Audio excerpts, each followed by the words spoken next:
Hey, what's going on? I'm coming at you with the video from a hotel, so I apologize for the imperfect audio and maybe the lighting. I had a great question that just got asked over on the ecom season page last night, and it got me thinking. It's the morning right now.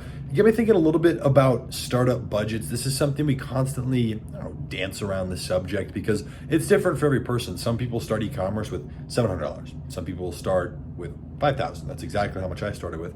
I've also seen the most I ever saw was $70,000. There was a lawyer. He's like, "This is how much I'm dedicating to it. It's like half of my income," or whatever he said. Like that was just how much money he had set aside. I was like, that's a lot of money. Don't use all of that right away. That could last you a long time. So when it comes to startup budgets, this is a great question. There's multiple things to look at. There is the plan you choose on Shopify. Doesn't matter. You're first starting, go to the bottom, the cheapest plan, $30 a month. Well, picking a theme for your paid theme. You know what I say if you watch stuff on the channel. If you don't, by the way, subscribe down below, like it while you're down there. One thing that you should consider is if you don't yet have a product that's working, you're starting your first e-commerce store. Maybe it's not your first, but maybe you haven't found that winning product. There's no need to spend a ton of money on the store.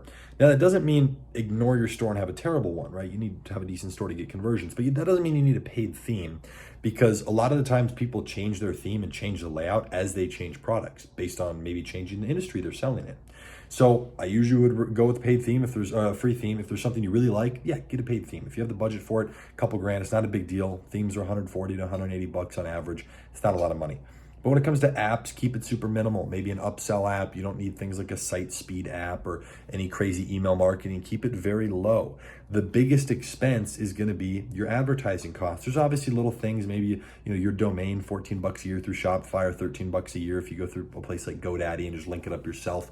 Let's say you want a professional email, that could be extra cost. It just depends on what you're looking for, but your operational expenses shouldn't be more than maybe a couple $100 right away and like $75 a month. It's really not a huge upfront cost. The thing I always say, this is my motto, maybe I should put it on a t-shirt: never spend 100% of your budget on your first product. The reason I say that is because I've only seen it twice. I think that's the only two occasions I can think of where people made their first product work.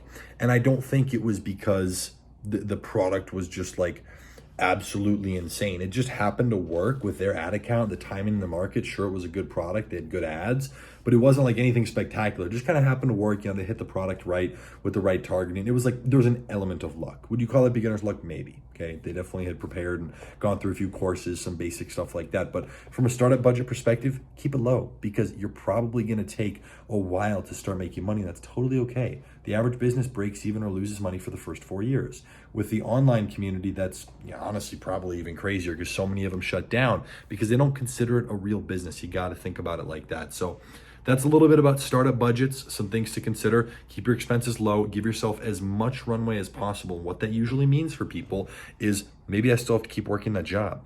Maybe I have to keep doing that thing to bring new money in, because I don't want to stop that until I have a sustainable income with e-commerce that's probably greater than what your previous income was, because e-commerce can be inconsistent and things can happen. Your ad account can go down. So different things outside of your control that, they just happen randomly, So there are things that you can't control, but prepare for that. Give yourself that runway. Try to lower the budget, lower the expenses, so you can have that budget last you a lot longer, okay? I hope this sparked a little bit of ideas if you're just getting started in the e-commerce space. If you have any questions at all, leave it in the comment section down below. Be sure, if you want to work with our advertising agency, book a link. I'll leave that as one of those top links in the, book a link, what did I just say? Book a call. I'll leave the link as one of the top ones in the description.